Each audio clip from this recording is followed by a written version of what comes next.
Surah Al-Baqarah, ayat 87.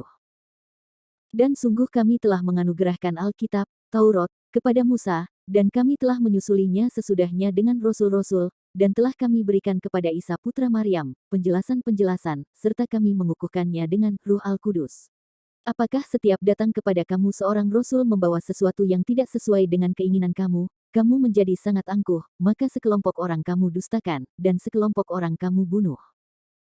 Ayat ini masih merupakan uraian tentang pelanggaran-pelanggaran Bani Israel. Di sini disebutkan bahwa, dan sungguh kami telah menganugerahkan Alkitab yakni Taurat kepada Musa, agar kalian dengan membacanya selalu mengingat kandungan perjanjian itu, namun demikian, kalian tetap saja melupakan perjanjian itu, dan bahkan tidak hanya Taurat yang kami anugerahkan, kami juga telah menyusulinya berturut-turut sesudahnya, yakni sesudah kepergian Nabi Musa alaihissalam, dengan rasul-rasul yang silih berganti datang, memperingatkan kalian, dan memperbaharui tuntunan, agar selalu sesuai dengan perkembangan masyarakat, seperti Nabi Yushak, Daud, Sulaiman, Syuaib, Armia Ilyasa, Yunus, Zakaria, Yahya alaihissalam, dan telah kami berikan pula bukti kepada Isa putra Maryam penjelasan-penjelasan, yakni bukti-bukti kebenaran yang sangat jelas, seperti mengembalikan penglihatan orang buta, menyembuhkan aneka penyakit, menghidupkan yang mati, mengungkap berita-berita goib, kesemuanya atas izin Allah, serta kami mengukuhkannya dengan Ruh Al-Kudus, yakni malaikat Jibril, yang datang membawa wahyu-wahyu ilahi, Injil.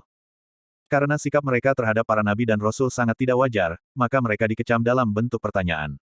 Apakah setiap datang kepada kamu seorang rasul, yang diutus Allah membawa sesuatu yang tidak sesuai dengan keinginan hawa nafsu kamu, kamu menjadi sangat angkuh, maka sekelompok orang di antara mereka kamu dustakan, seperti Isa dan Muhammad Shallallahu Alaihi Wasallam, dan sekelompok orang yang lain kamu bunuh, seperti Nabi Zakaria dan Yahya alaihissalam, atau bermaksud membunuhnya, seperti Nabi Muhammad Shallallahu Alaihi Wasallam.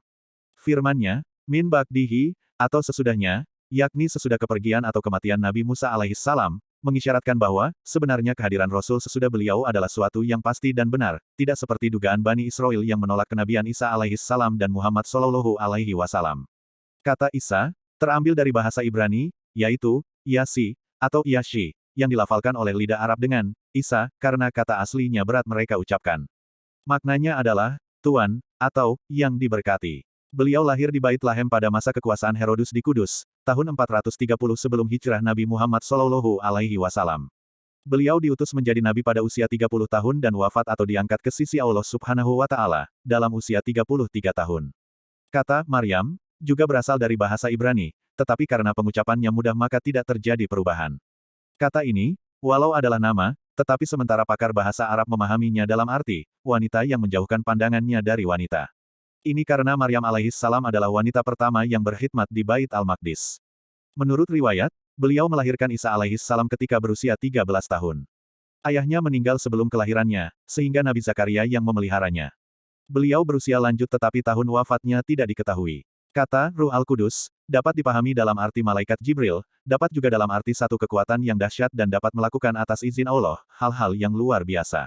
Dukungan malaikat Jibril kepada Nabi Isa alaihissalam bukan hanya yang disebut di atas, tetapi dukungan itu telah ada, sejak sebelum dikandung oleh ibunya, dan ketika beliau baru lahir, bahkan sepanjang hidup sampai dengan kematian beliau. Sebenarnya, semua nabi mendapat dukungan Ruh Al-Kudus. Tetapi karena dukungannya kepada Nabi Isa alaihissalam demikian menonjol, maka agaknya, itulah yang menyebabkan dukungan tersebut disebut dalam ayat ini secara khusus. Di sisi lain, penyebutan nama Nabi Isa di sini, bukan saja karena beliau membawa kitab suci terakhir sebelum Al-Quran, tetapi agaknya juga karena beliau adalah nabi terakhir di kalangan Bani Israel, yang mereka tolak, bahkan mereka upayakan untuk membunuhnya. Dengan demikian, diketahui bahwa sikap dan kelakuan mereka tidak berubah sampai dengan kedatangan nabi terakhir dari kelompok mereka sendiri. Nabi dan Rasul yang silih berganti itu, bukannya mengantar mereka meningkatkan kualitas iman mereka, tetapi justru sebaliknya. Ada Rasul yang mereka dustakan, bahkan ada juga yang mereka bunuh. Pembunuhan yang mereka lakukan itu masih terus terbayang keburukannya dalam benak setiap orang. Seakan-akan darah yang mengalir dari tubuh para korban masih membasahi tangan mereka. Inilah makna penggunaan bentuk kata kerja masa kini, oleh ayat di atas pada kata taktulun, atau kamu bunuh.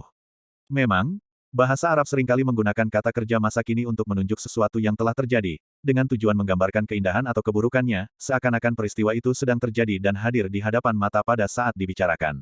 Bahasa Arab juga menggunakan kata kerja masa lampau, untuk suatu peristiwa yang belum terjadi, dengan tujuan memastikan terjadinya, seakan-akan peristiwa itu benar-benar telah terjadi. Orang-orang Yahudi yang diceritakan sifat-sifatnya di atas, sangat lihai. Banyak dalih yang mereka kemukakan, juga banyak kalimat bodoh yang mereka ucapkan. Sebelum ini, Al-Quran telah mengabadikan ucapan mereka, yakni, kami tidak disentuh oleh api neraka, kecuali beberapa hari, pada ayat 80, dan nanti pada ayat 111, akan terbaca lagi ucapan mereka yang menyatakan bahwa, tidak akan masuk surga kecuali orang Yahudi. Orang Nasrani berkata demikian juga. Dalam ayat-ayat berikut, sebagian dalih dan ucapan bodoh yang lain disebutkan lagi.